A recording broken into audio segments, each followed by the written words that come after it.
Welcome, Hoardlings, to a Game Hoarder Let's Read of Scary Stories to Tell in the Dark. Dedicated to Petey Wheatstraw.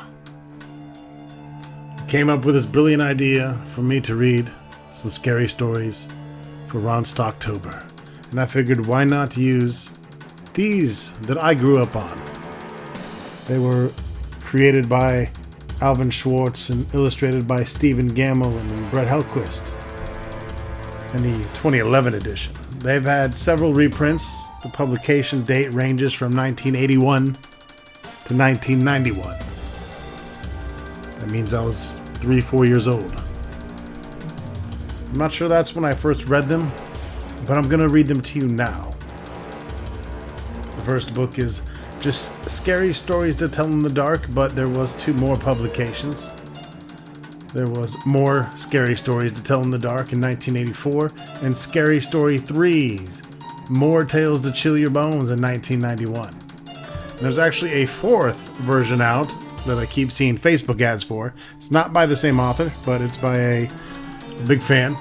And you can purchase Scary Stories Volume 4, which I probably will do at some point. Anyways, hopefully you guys enjoy this.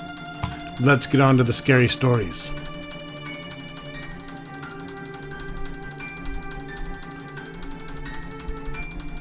Some other books by Alvin Schwartz.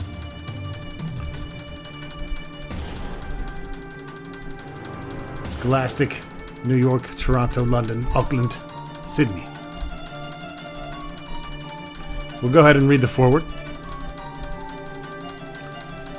We'll split this videos up into chapters, I guess. We will start with and then we'll do He Heard Footsteps Coming Up the Cellars in another video. They Eat Your Eyes, They Eat Your Nose. Video 4 will have Other Dangers, and 5 will also be which is a much better scream. I will of course add sound effects and music to these to make them extra coolio.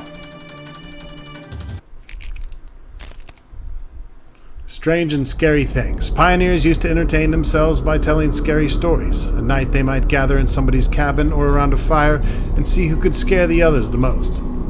Some girls and boys in my town do the same thing today. They get together at somebody's house and they turn out the lights and eat popcorn and scare one another half to death. Telling scary stories is something people have done for thousands of years. For most of us like being scared in that way. Since there isn't any danger, we think it's fun. There are great many scary stories to tell. There are ghost stories. There are tales of witches, devils, boogeymen, zombies, and vampires. There are tales of monstrous creatures and of other dangers. There are even stories that make us laugh at all the scariness. Some of these tales are very old, and they are told around the world. Most have the same origins. They are based on things that people saw or heard or experienced, or thought they did. Many years ago, a young prince became famous for a scary story he started to tell but did not finish. His name was Mamilius, and he probably was 9 or 10 years old. William Shakespeare told about him in The Winter's Tale. It was a dark winter's day that his mother, the queen, asked him for a story. A sad tale's best for the winter, he said. I have one of sprites and goblins. Do your best to frighten me with your sprites, she said. You're powerful at it. I shall tell it softly, he said. Yond crickets shall not hear it. And he began. There was a man who dwelt by a churchyard. But that was as far as he got, for at that moment the king came in and arrested the queen and took her away. And soon after that Mamilius died. No one knows how he would have finished the story. And if you started as he did, what would you tell? Most scary stories are of course meant to be told. They are more scary that way, but how you tell them is important. As Mamilius knew, the best way to speak softly, so that your listeners lean forward to catch your words, and to speak softly so that your voice sounds scary. And at the best time to tell these stories is at night. In the dark and in the gloom, it is easy for someone listening to imagine all sorts of strange and scary things. So I want you all to turn out your lights, put on your headphones, and prepare for a new Game Hoarder adventure. This chapter of stories is called AA A-A-A-A-A-A-H. Or it's filled with jump stories you can use to make your friends jump with fright. Or you can just turn this video on and let the game hoarder do this job for you. The first story is The Big Toe. A boy was digging at the edge of the garden when he saw a big toe. He tried to pick it up, but it was stuck to something. So he gave it a good hard jerk, and it came off in his hand. Then he heard something groan and scamper away. The boy took the toe into the kitchen and showed it to his mother. "It looks nice and plump," she said. "I'll put it in the soup, and we'll have it for supper." That night his father carved the toe into 3 pieces, and they each had a piece. Then they did the dishes, and when it got dark, they went to bed. The boy fell asleep almost at once, but in the middle of the night a sound awakened him. It was something out in the street. It was a voice, and it was calling to him. "Where's my toe?" It groaned. When the boy heard that, he got very scared. But he thought, "It doesn't know where I am. It'll never find me." Then he heard the voice once more, only now it was closer. "Where's my toe?" It groaned. The boy pulled the blankets over his head and closed his eyes. "I'll go to sleep," he thought. "When I wake up, it'll be gone." But soon as he heard the back door open, and again he heard the voice. "Where is my toe?" It groaned. Then the boy heard footsteps move through the kitchen into the dining room, into the living room, into the front hall. Then slowly they climbed the stairs. Closer and closer they came. Soon they were in the upstairs hall. Now they were outside the door. "Where is my toe?" The voice groaned. His door opened. Shaking with fear, he listened as the footsteps slowly moved to the dark toward his bed. And then they stopped. "Where is my toe?" The voice groaned. And then I jump at you and say, "You got it!" Yeah, you're supposed to tell that in front of other people. But maybe it was effective. If you had the lights off, your eyes closed, and the headphones wrapped around your ears. The Big Toe also has another ending. When the boy hears the voice calling for its toe, he finds a strange-looking creature up inside the chimney. The boy is so frightened he can't move. He just stands there and stares at it. Finally he asks, What got such big eyes for?" And the creature answers, "To look you through and through." What you got such big claws for?" "To scratch up your grave." What you got a big mouth for?" "To swallow you whole." What you got such sharp teeth for?" "To drop your bones." And at this last line, you pounce on your friends and you eat them. Wait, no, don't do that.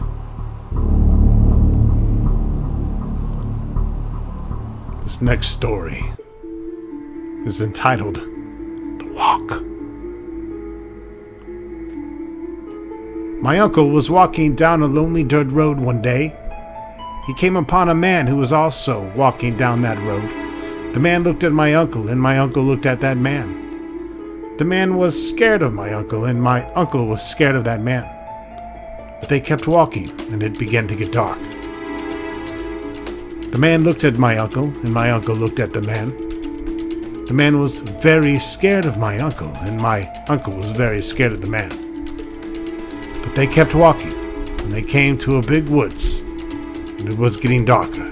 And the man looked at my uncle, and my uncle looked at the man. And the man was really scared of my uncle, and my uncle was really scared of the man. But they kept walking, and deep down into the woods they went. It was getting darker, and the man looked at my uncle, and my uncle looked at the man. The man was terribly scared of my uncle, and my uncle was terribly scared of...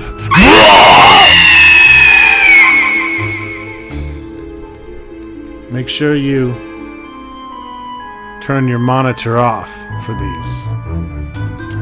If I haven't told you already, I'm going to go back and edit and make sure I tell you. It's much better to listen to these without reading along, if you haven't caught on. This next story is entitled, What Do You Come For? There was an old woman who lived by herself, and she was very lonely. Sitting in the kitchen one night, she said, Oh, I wish I had some company. No sooner had she spoken than down the chimney tumbled 2 feet, of which the flesh had rotted. The old woman's eyes bulged with terror. Then 2 legs dropped to the earth and attached themselves to the feet. Then a body tumbled down, then 2 arms and a man's head.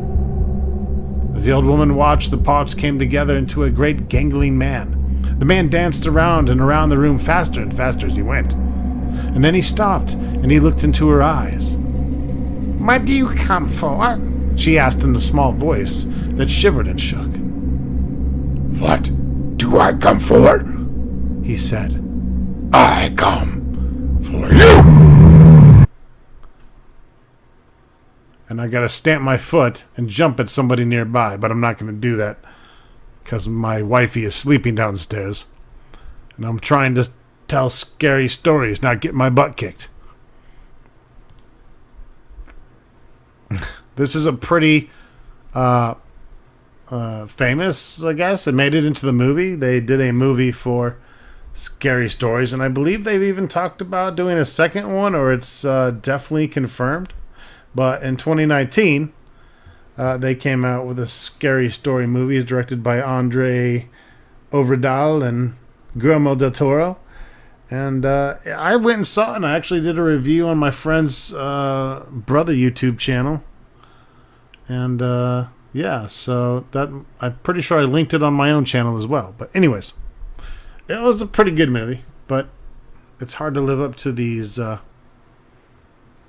amazing stories. Anyways, this one is called Mitai Doti Waka.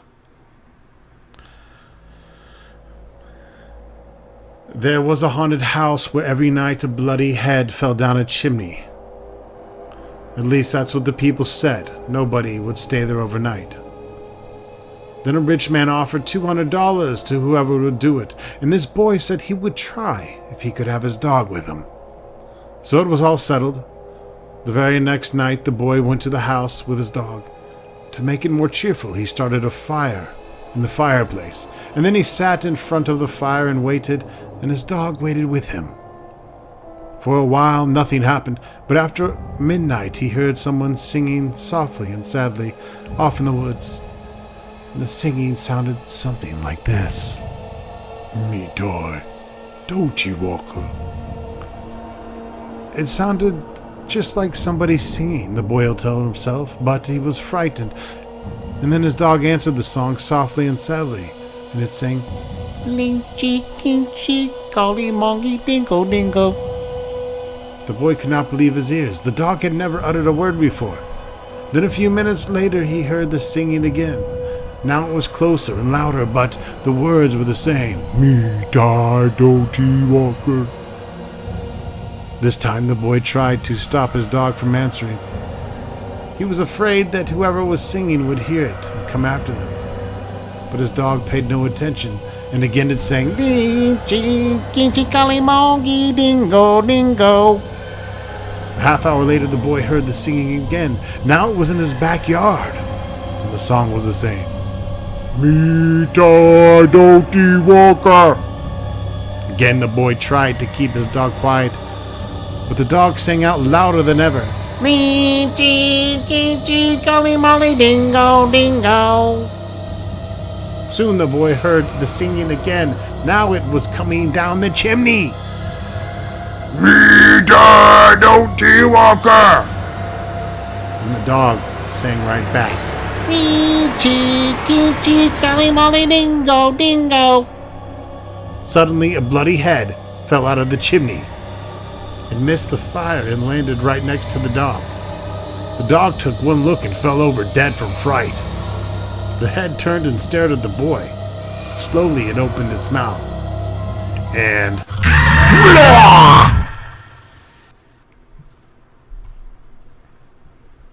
Strange story. Very strange story. Our next entry is called A Man Who Lived in Leeds. Some say this rhyme doesn't mean anything, and others are not so sure. There was a man who lived in Leeds. He filled his garden full of seeds. And when his seeds began to grow, it was like a garden filled with snow. But when the snow began to melt, it was like a ship without a belt. And when the ship began to sail, it was like a bird without a tail. And when the bird began to fly, it was like an eagle in the sky. And when the sky began to roar, it was like a lion at my door. And when the door began to crack, it was like a penknife in my back. And when my back began to bleed, I was dead, dead, dead indeed! Blah!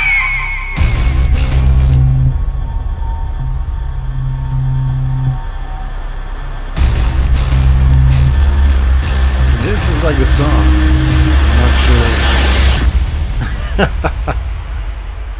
I'm not sure I should,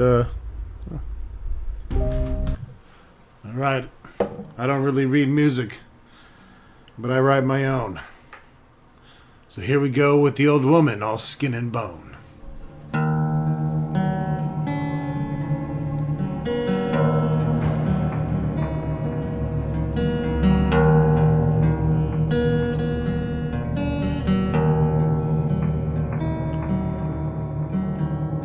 Was an old woman of skin and bone who lived in a graveyard all alone.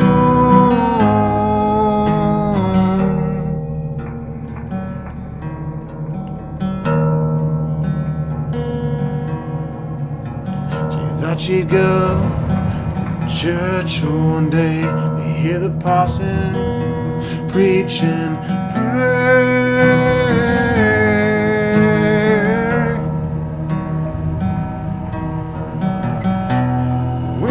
Came to church hostile.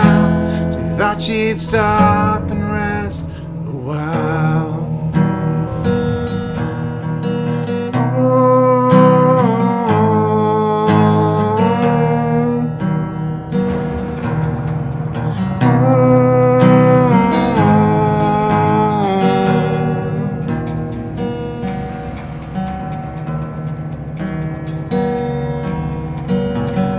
She came up to the door. She thought she'd stop and rest some more.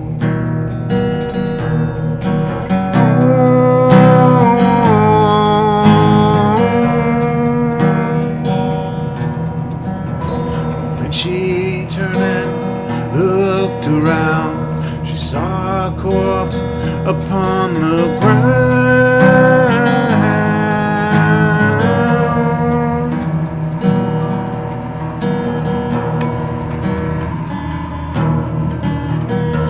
Its nose down to its chin, the worms crawled out, they crawled in.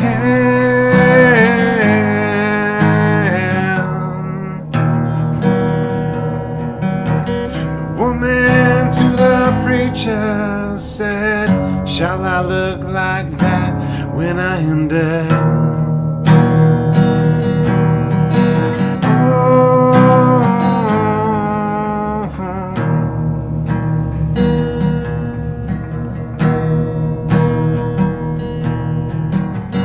Preacher to the woman said, you look like that when you are die!